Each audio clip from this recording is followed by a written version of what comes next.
வச்சுக்கோங்க. கடாய் சூடானதும் 50 கிராம் காஞ்ச மிளகாய் எடுத்து காம்பை கட் பண்ணி வச்சிருக்கேன். இந்த மாதிரி காம்பை எடுத்துருங்க. இப்போ சேர்த்துக்கலாம். காஞ்ச மிளகாய் வந்து நமுறா இருக்குமா, இந்த மாதிரி நமுத்த மாதிரி இருக்கும். அதனால வந்து நல்லா நம்ம வறுத்துக்கணும்.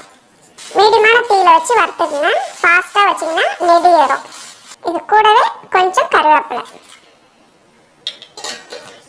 வந்து நல்லா அலசிட்டு கொஞ்ச நேரம் காய வச்சிடுங்க. காஞ்ச மிளகாய் வந்து கொஞ்ச நேரம் நல்லா வறுத்து எடுத்துடலாம். பாருங்கம்மா, காஞ்ச மிளகாவும் கருவேப்பிலையும் நல்லா வறுத்துட்டோம் பாருங்க.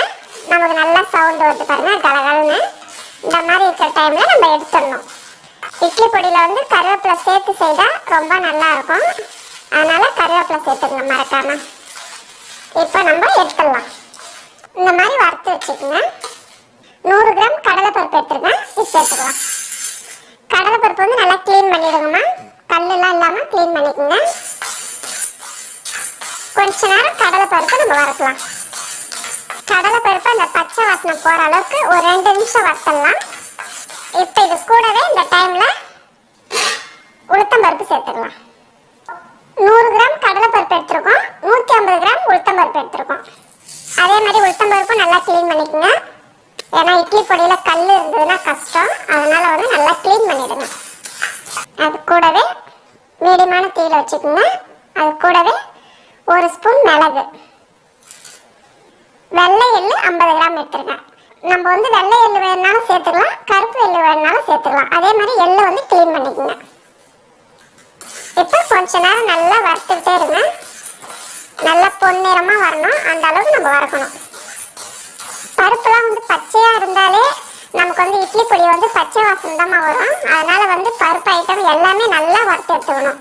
அப்போதான் அந்த இட்லி பொடியோட வாசனை ரொம்ப கம்மகம்மன்னு இருக்கும். சாப்பிட்றதுக்கும் நமக்கு டேஸ்டா இருக்கும். அது கூடவே நான் ஒரு 10 பல்லு பூண்டு எடுத்துருக்கேன். பூண்டு வந்து தோல் உரிக்காதீங்க, அப்படியே போடுங்க.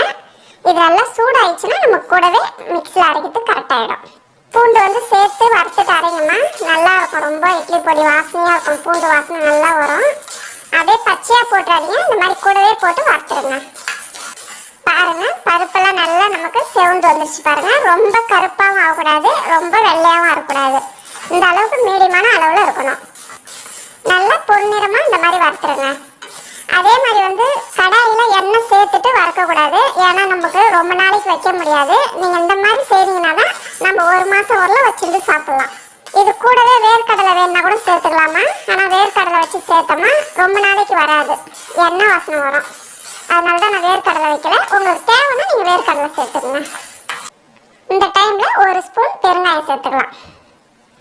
பெருங்காயம் வந்து கொஞ்சம் அதிகமாகவே சேர்த்துக்குங்க. வாசனை நல்லா இருக்கும், சாப்பிட்றதுக்கும் நல்லா இருக்கும், வாசனையும் நல்லா இருக்கும். அதே மாதிரி கடைசியாக சேருங்க, இறக்கும் போது சேர்க்கணும். அவ்வளோதான். ஸ்டவ் ஆஃப் பண்ணிவிட்டு கொஞ்ச நேரம் ஆற வச்சு மிக்ஸி ஜாரில் அரைச்சிக்கலாம். பாருங்கம்மா, நல்லா ஆறிச்சு பாருங்க. இந்த அளவுக்கு நல்லா ஆறிடணும். நமக்கு வந்து கொஞ்சம் சூடாக இருந்தால் கூட பவுடர் ஆகாது சூட்டில். அதனால நல்லா ஆற வச்சிடுங்க. இப்போ மிக்ஸி ஜாரில் எடுத்து சேர்த்துக்கலாம். இப்போ கொஞ்சம் பருப்பு சேர்த்துருங்க. அது கூடவே காஞ்ச மிளகாய் கொஞ்சம் சேர்த்துருங்க. காஞ்ச மிளகாய் கருவேப்பிலை வறுத்து வச்சிருக்கோம் இல்லைங்களா, இதையும் ஆற வச்சிடணும். கூடவே சேர்த்துக்கலாம். நல்லா கூடவே சேர்த்து நல்லா நைஸா, ரொம்ப நைஸா இருக்கக்கூடாது, கொஞ்சம் குறகுறப்பா இருக்கணும் இட்லி பொடி. அந்த அளவுக்கு நம்ம பொடி பண்ணிக்க போறோம். உப்பு வந்து ஸ்டார்டிங்லேயே போடாதீங்கம்மா. அது வந்து ஏன்னா ஈரப்பசம் இருக்கிறது. இந்த மாதிரி ஒரு சுற்றி எடுத்துட்டு உப்பு சேர்த்துக்கலாம். உப்பு வந்து பார்த்து போட்டுக்கோங்க. அதிகமாகிடுச்சுன்னா இட்லி பொடி சாப்பிட்றதுக்கு கஷ்டமா இருக்கும். இப்போ அரைச்சிக்கலாம். பாருங்க, இந்த அளவுக்கு பொடி பண்ணிக்கோங்க. ரொம்ப நைஸாகவும் இருக்கக்கூடாது, ரொம்ப குறகுறன்னு இருக்கக்கூடாது. ஒரு அளவுக்கு மீடியமான அளவில் இருப்பாருங்க. இந்த அளவுக்கு பொடி பண்ணிக்கணும்.